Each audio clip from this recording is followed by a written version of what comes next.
Hi there, folks. Simon here with another semifinals match from this Q2 2021 Beginners Tournament. This time it's the game one between Alff and Phase Spaced, otherwise known as Skolin and Ajaxi, as they are known in Discord. And this is going to be a pretty solid game. They're both fairly even in terms of skill level, though Phase Spaced did sweep his group in the group stage of this tournament and won every single game. So that puts him a little bit ahead of everyone else in here. So without any further ado, let's jump right into the action here and see how this game turns out.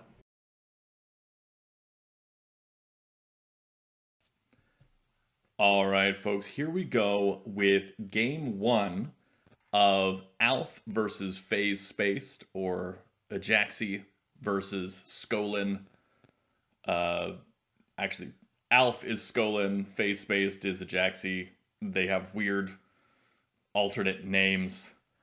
But this is their game one of the semifinals match. Alff in white, Phase Spaced in black. Let's see how they go. We see this Knights opening, not the standard mirrored opening we see so often in 6x6s. This is the Knights opening, which is currently the preferred opening from Fwib, if I'm not mistaken. Alff gonna take a little page out of Fwib's book, and it's a good book to take a page from, considering Fwib is one of those top players. Black now making a bit of a barrier, trying to keep white from going for this vertical direction, but he's going to have to do something soon. Probably play a capstone here at d5 or e5. No, interestingly, white is going there. Even though white had momentum, white is playing the first capstone on this side. Don't quite understand that. Typically, that would be one of black's moves here to cut off the momentum of white, but white going ahead with that instead doesn't quite fit with what we're used to in those standard openings that we talked about in the openings video in TAC University. Black now mirroring that play with a capstone of their own. Interesting play here. I wonder what white will do in response to that.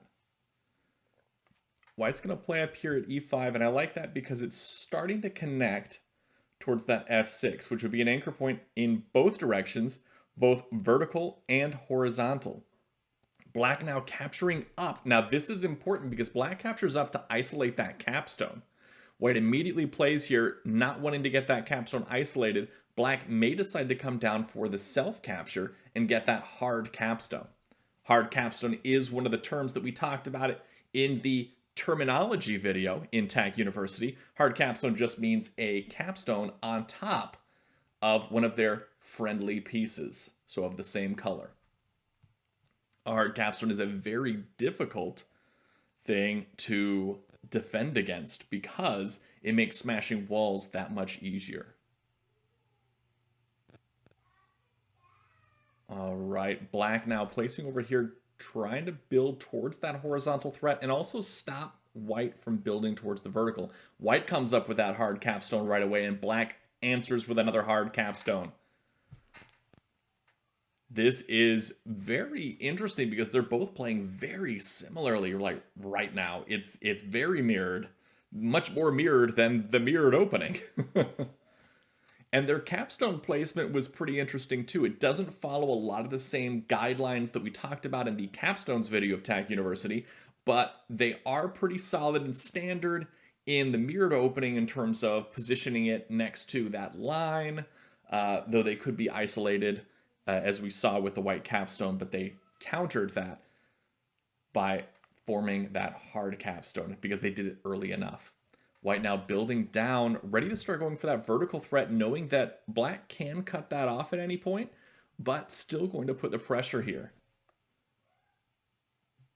In the chat from Reed saying, dueling capstones. Yes, it is dueling capstones. Black now building up at the top, interestingly. I guess wanting white to play up here at e6 to continue that. But black may be deciding to put a little buffer here, wanting to play at f4 and then come over with this capstone.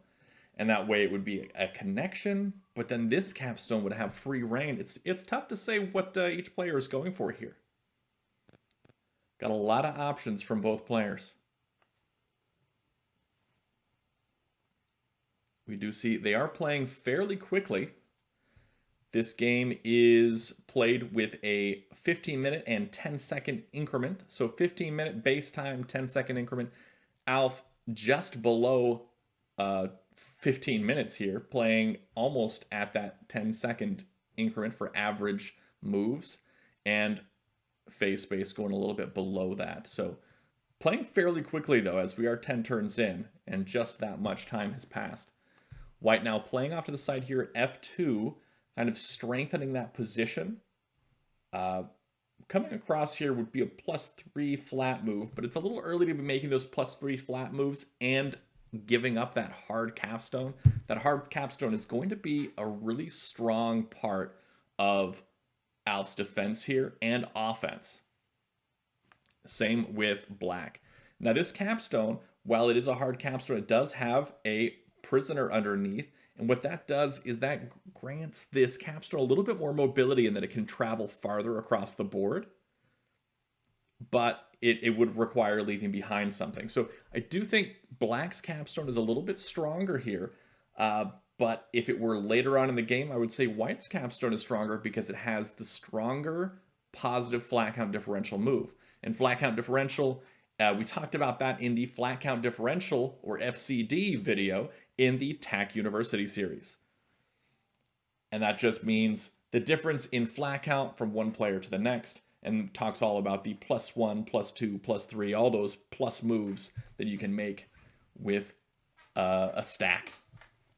Black now playing over here at f4, sort of securing this position. Gonna force white to use that capstone at some point to capture over. And then if white uses this capstone to capture to the right first, black can then take this capstone and move it to the right, basically cutting white's capstone off from this half of the board and securing more of this horizontal line going in that direction. Because right now they're both blocking each other with those capstones. And black wants to maintain that block, keep white from using that capstone in any offensive way. And black's going to try to keep that capstone offensive and defensive at the same time. Now, both players are obviously in the semifinals here. That means they came ahead in their group. There were 4 groups in this beginner tournament of Q2 2021. And Phase Spaced came out ahead in his group, and he was, in fact, undefeated. He won every single game in that group, which is huge. No other player did that in any of the groups. The one that came the closest was Guini, who we saw in the previous match. Guini had almost all wins, except for one game was actually a tie. It was a draw in one of the games, which is very unusual. All right, so we're seeing here some play. White dropping a flat over here, then black combating that over here. White now trying to go for that horizontal threat, it looks like. Black not wanting that to happen. Maybe going to make their own threat first. Tough to say. I believe in the horizontal direction here, let's see, 1, 2, 3, or 1, 2, 3. I believe white does have momentum here in that horizontal direction, although it can be taken away very easily. Let's see what black does to respond to this placement here at A3. Looks like white is going for that horizontal play. Playing here at D2 would be a threat. Capturing down with C4 would also be a threat. And I believe capturing down with C4 would be a much stronger threat here. White's definitely going to want to keep that hard capstone there and not going to want to capture with it at any point in the near future. Going to want to use that to finish off any sort of threat, as it is blocking black's capstone from getting in the way of things. And likewise, black is not going to want to use this capstone to capture over here or over here just yet. Going to want to keep white's capstone blocked away. So we may see something like b4 to the right. We probably won't see c3 plus. I don't see that one happening too likely here. We may see something like a wall there, but then c4 minus is still going to be a horizontal tag threat. So I can see c4 minus occurring here. I can see e6 being played after this wall comes to the right. Because once c4 minus happens, b4 minus is probably going to happen. If it doesn't, this wall can come right onto e2. And then white would probably play up at e6, which would continue that tag threat.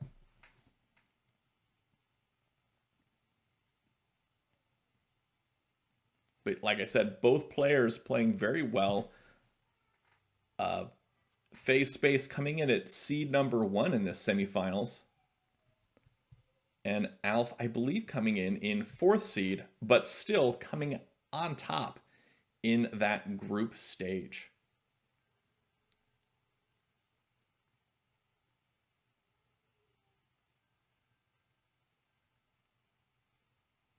Let's see what Alff is going to do here.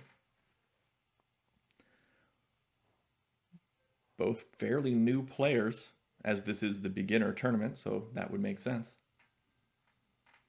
Though both playing quite well very recently.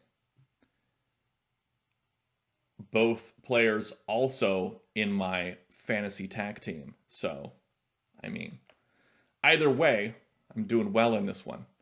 Although, I believe the person in the lead... Okay, we do see that c4 minus play. This is where we're going to see either b4 minus or d2 right. Those are going to be the moves that are played here most likely.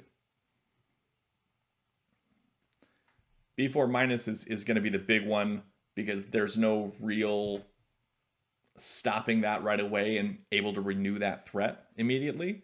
And so that's going to be one that that black's going to want to do eventually, I'm guessing at least. Though it does break up this horizontal threat for black. But currently the leader of the fantasy tack little tournament we've got going on. Okay, we do see the D2 right. The leader of the fantasy tack tournament right now is Inaria, who was the winner of the beginner Q1 tournament. All right, and just as expected, E6 was played, renewing that horizontal tack threat. This is where I'm saying B4 minus is going to have to drop in order to stop that from happening.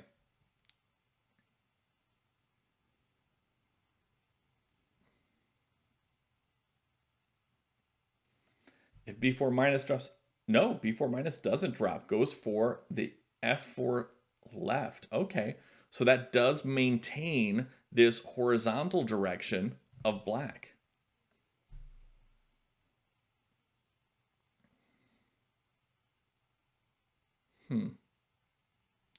I can see white maybe going E5 minus here to cut that off, and then hoping that the capstone moves over instead of E3 going up.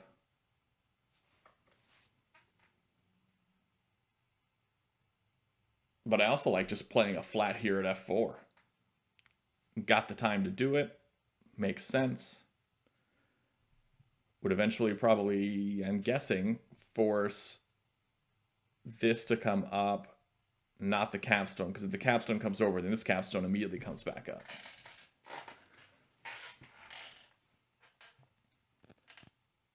Yeah, Inaria winning the fantasy tack right now. Although Inaria does not have Alff on their team. And so if Alff wins against Phase Spaced here, then I believe I will win fantasy tack. If not, Inaria wins, then I'm just a couple points back. But anyway, it looks like white is reinforcing this horizontal line by playing here at b2, ready to come up and capture onto b3 should b4 come down. Interesting play here, because I imagine black is going to play here at c4, plays at a4 instead. I guess because they have that capstone ready to come over and smash any wall that gets placed, but I still think that c4 would have been a much stronger position, because it could have also threatened to capture onto this c3 stack, which would have prompted some involvement from this capstone. But a4 also does the same trick, because it can come down and cut that off first. And so black may decide to come across with e3, instead comes down with a4. I see a probable a2 here from white to renew the threat, which would likely result in a capture onto b3, and a capture war taking place there on b3. And any sort of capture war would be ultimately won by white, but would give up that position and leave out an empty spot here at c3 for black to drop a wall.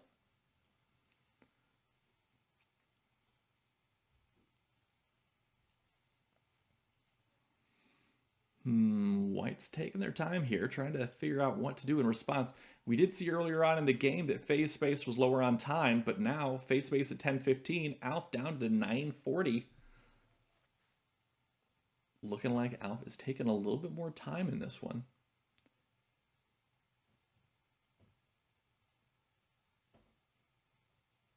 Let's see what white does. I do think a2 is a pretty decent play here. It does renew the immediate threat.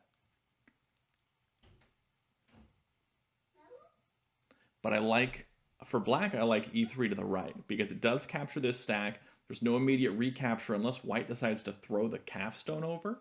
And if white decides to throw the capstone over, boom, that horizontal line is gone, because this capstone can come up, this wall can come up, lots of stuff can happen. And so e3 right makes a lot of sense to me right here for black. And so white did decide to play that a2. Let's see how it happens. Black may decide to go for this capture war here onto b3, or decide to capture over here onto f3. One of those two things is going to happen here. I don't think there's any other option. Yes, black does make that capture. I do think that was the better move. Honestly, I would have liked to see it before a4 minus. I would have liked to see that move.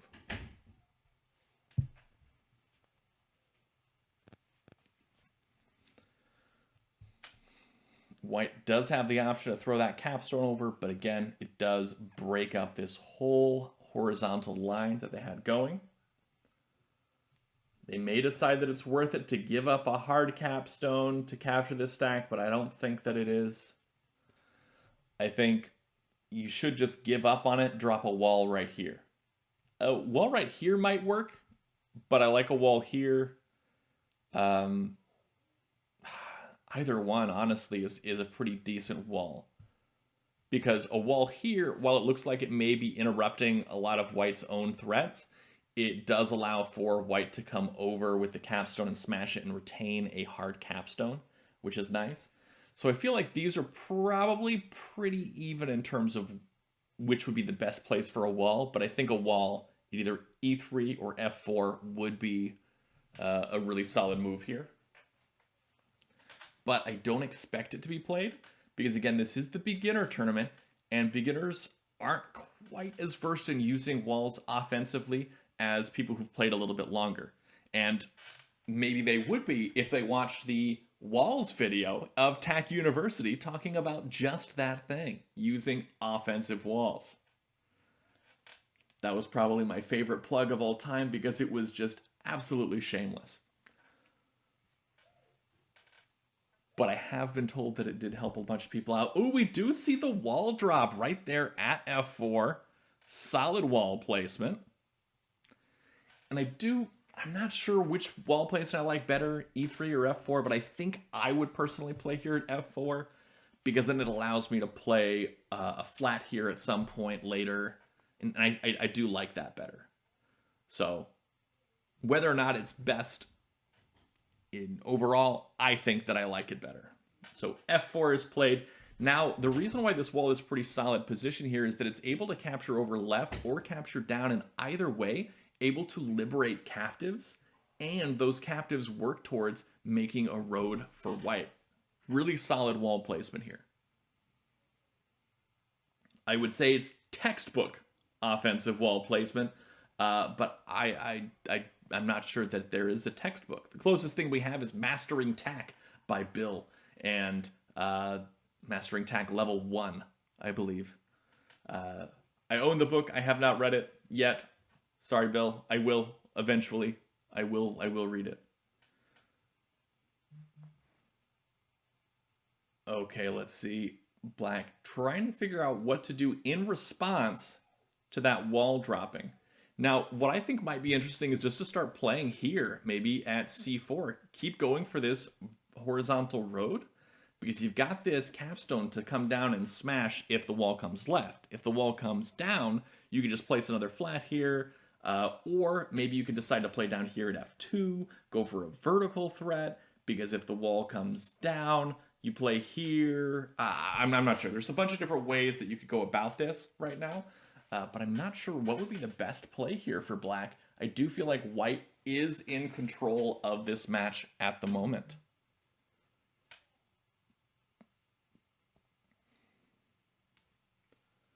But there's still plenty of game to play. We do see the reserve count here. Lots of reserves left for both players. Game's not ending to flats anytime soon. Both players working very hard to make that road.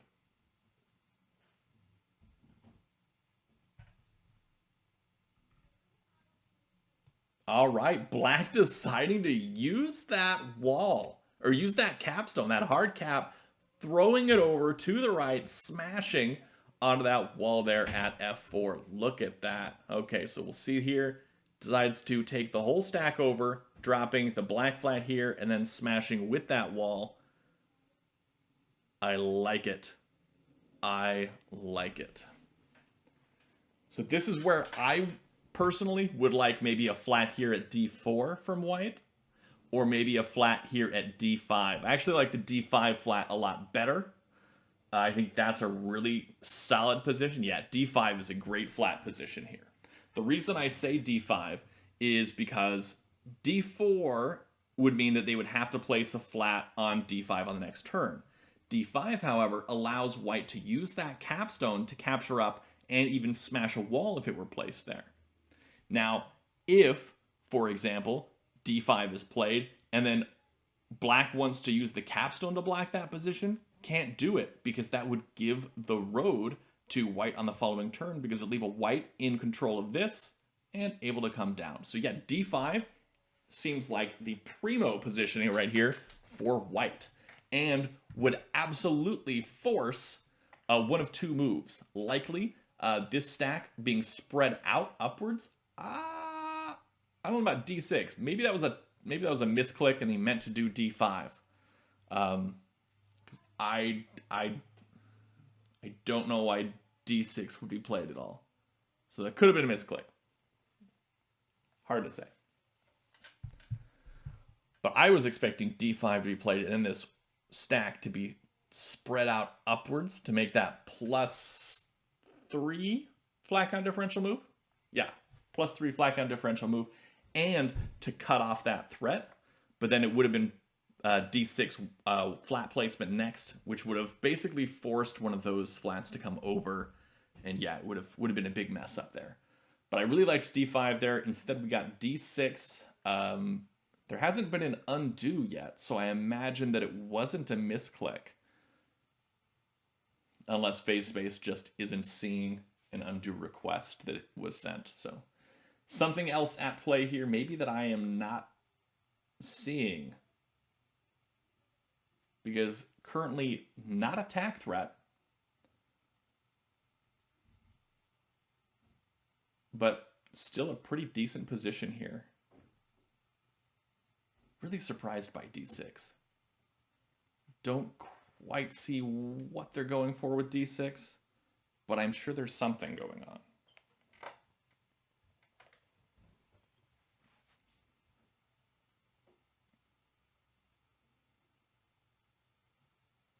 Wall dropping down. See, this is where if white had played at d5 here, that wall wouldn't have been able to be played. That wouldn't have been a valid play because it would have resulted in a road. So white kind of giving up that momentum to allow black to drop that wall there, ready to come down, capture, interrupt this road, and liberate a captive at the same time. White now placing at d5, trying to make that threat, but black's wall is just going to come right back down here to d3 and cut that off. I imagine what we're going to see after that point is a flat at d2.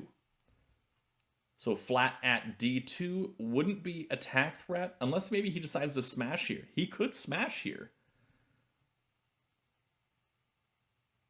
and continue the threat. It wouldn't be too bad of a spot. It would be giving up the hard capstone, but that's what hard capstones are for. They're for smashing a wall and maintaining that road threat. So I think the smash might be the move here. It might be the move here.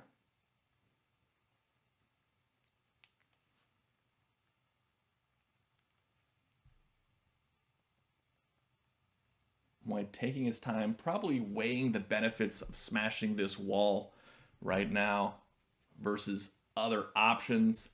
Decides to go for the smash, maintaining that horizontal road threat here.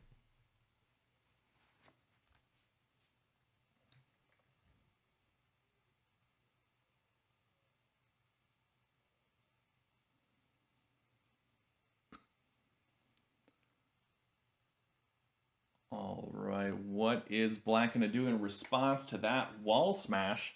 Now, neither player has the hard capstone they started with. Both just playing with the discount soft cap. I'm trying to see if maybe there's something that white can do with one of these stacks over here by spreading this capstone out, but I don't think that's going to be great. I think what black may want to do is play either a flat or a wall here. A wall would be a lot stronger right here at d4, though it would cut off all of that horizontal area for black.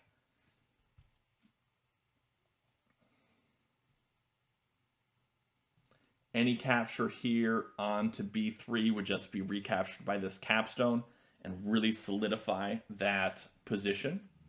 So that's really not an option here. Does decide to drop that wall there at d4. I think that was his best move.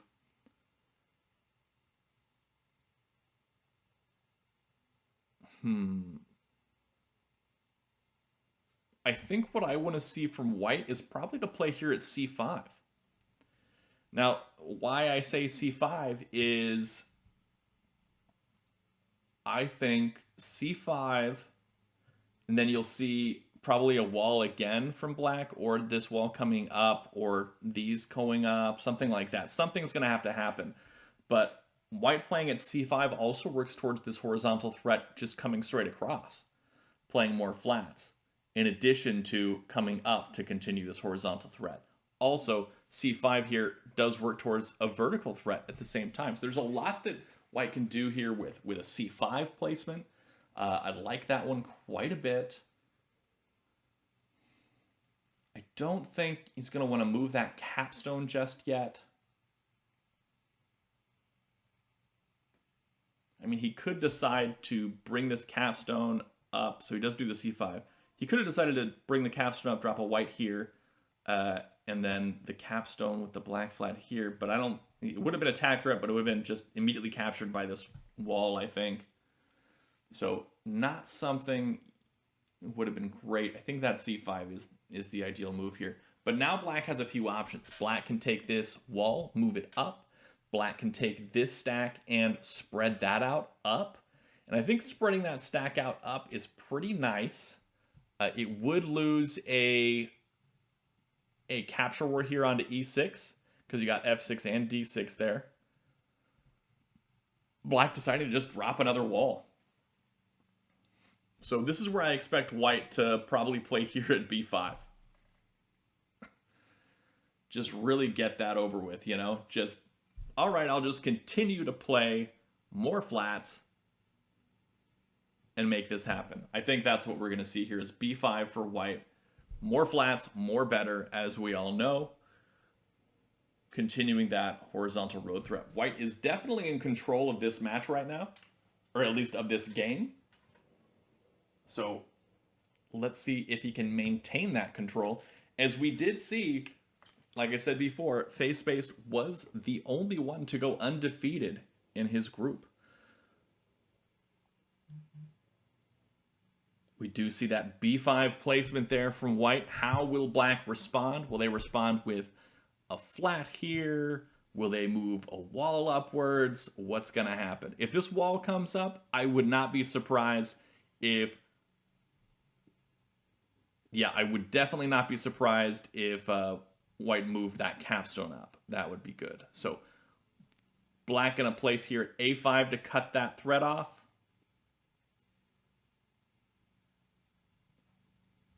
What will white do? Play at a4? Will white make some sort of capture? I kind of like b5 minus, to be honest. Yeah, I really like b5 minus. I think that's the move. b5 minus. The reason I say that is because a flat at b5 on the next turn would be a road, but also taking the capstone, smashing here at c4 would also be a road. And that isn't as easily seen. Because when you've got just the flat placement at b5, a lot easier to see that. And so black may miss that and play a wall here or a flat here to stop that, when in fact the capstone would still continue the road. But doesn't go for that, instead goes for the b6 placement, which is interesting. I'm not quite sure I'm following why that is going to be played there. But I'm sure there's a good reason. Black filling in now at a4. This is where I might see a c6 be played, because what white might be trying to do here is set up c6 and then b6 left, which would force one of these walls to capture, force this stack to move upwards. One of those things would occur at that point.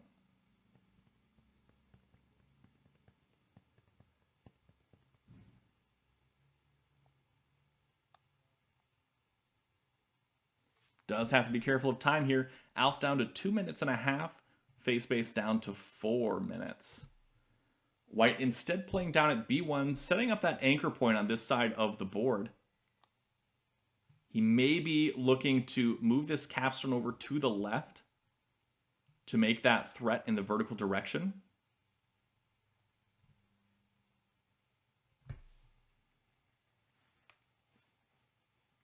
That would work. That would work. Black taking that that wall and moving it up, ready to cut that off. Doesn't want that to happen. This is where I expect maybe a c6 to be played.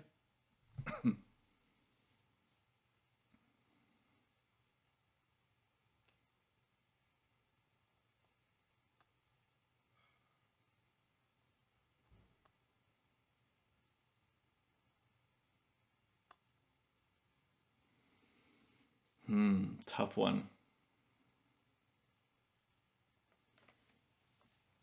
Again, Alff does have to be careful about time here. Is running low.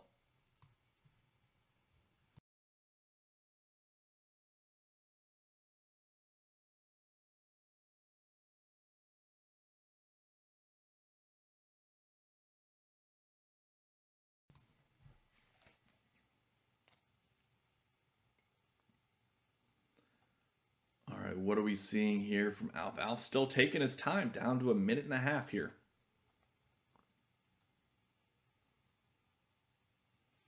Gonna have to be careful not to lose on time.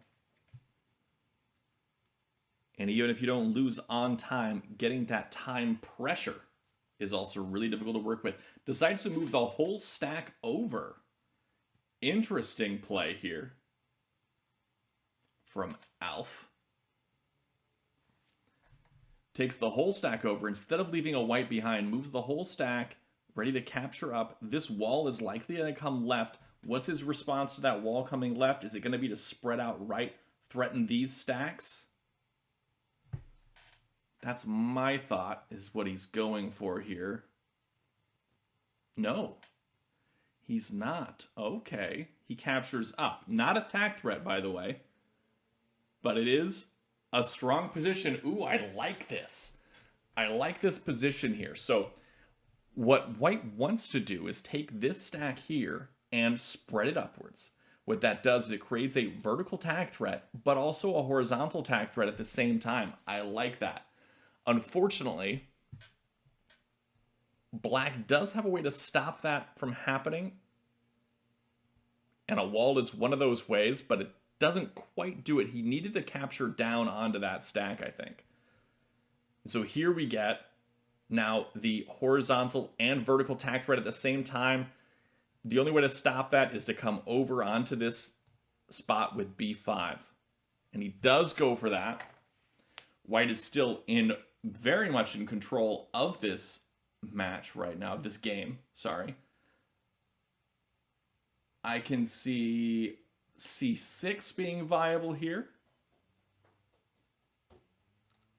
as that would be attack threat.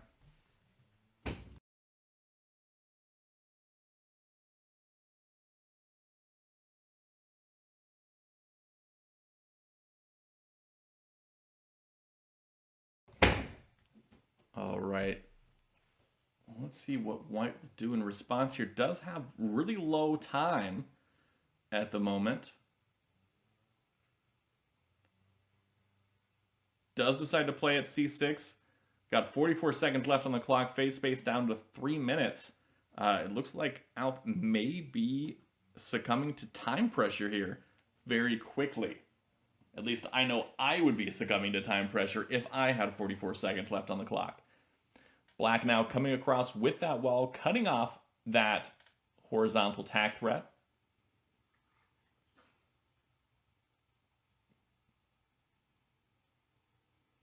A lot of moves here at white's disposal. I can see placing at c3. I could see placing here at c4. I could see placing at a3 or up at d5, or moving that stack down. All of those are viable. 22 seconds left on the clock for Alff now. This is a vertical attack threat black needs to respond to. They can respond to it with just a flat placement at c5, but they got plenty of time to think about all the different moves they want to make here.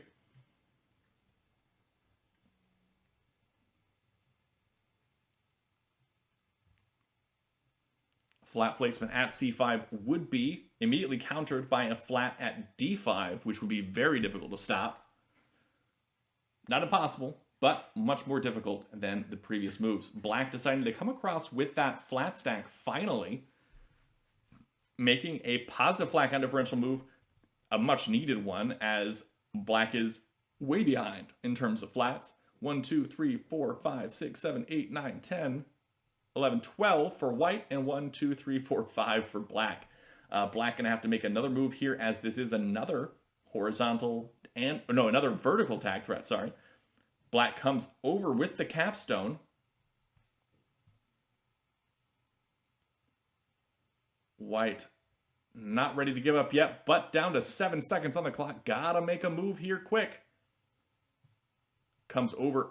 White probably needs to drop a wall somewhere to capture one of these stacks and liberate those prisoners. Black's going to use this wall stack now to spread downwards, cover up B3 and B2. This would be a very strong positive flat count differential move for him, a +3 move, in fact, which would definitely help in terms of the flat count, should it go that way. Doesn't, instead goes for the +2 move instead. I'm not quite sure what the reasoning is behind that. White now coming up, making another attack threat here. This is a double attack threat, and then he can play down here at C2, or he can capture over onto B4. This one would be a vertical tack threat. This would be a horizontal tack threat here. Black got some thinking to do, but has the time to do it at 1.5 minutes, whereas Alff only has 18 seconds left. And again, every turn he is getting 10 seconds on his clock. So he was down to 8 seconds before. And when you get below 10 seconds, I believe the playtack interface does give you a ticking clock sound. White now coming down with that capstone, recapturing that stack. Doesn't give him an immediate tack threat here. But I think I see what he's going for. He's going to capture left with this capstone, try to make that horizontal tack threat happen. No, not doing that. Now he's making another tack threat. Ooh, this one's tough to stop. Black's got to do something here. Got to capture up onto F6. Or use this capstone. Now we're going to see flat placed at F5. This capstone's going to have to come into play here. No, this flat stack's going to come into play instead. This is where I expect to see this capstone move. No, another placement here at B3. Quick play from Alff, making up a lot of time. Making up a lot of time here.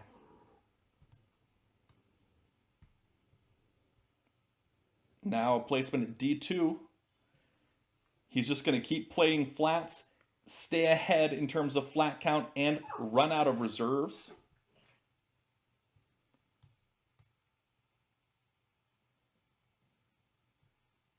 The chat is saying that there was a missed win, I believe, so we'll see if that's the case.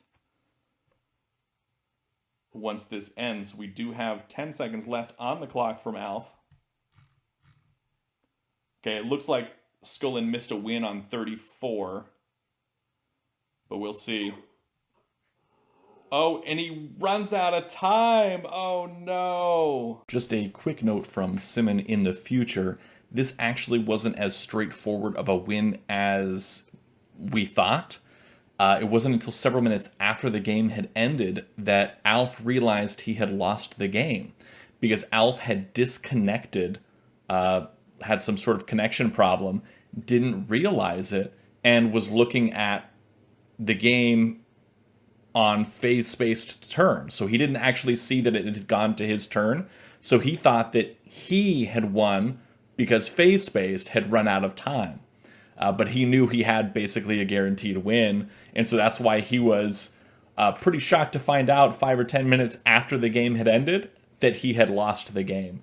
And so he did not actually contest it in the end, and he just kind of went with it. Personally, I think that he deserved the win on this game, but that's not how it ended up. And so yeah, he ended up losing this game basically due to a technical difficulty.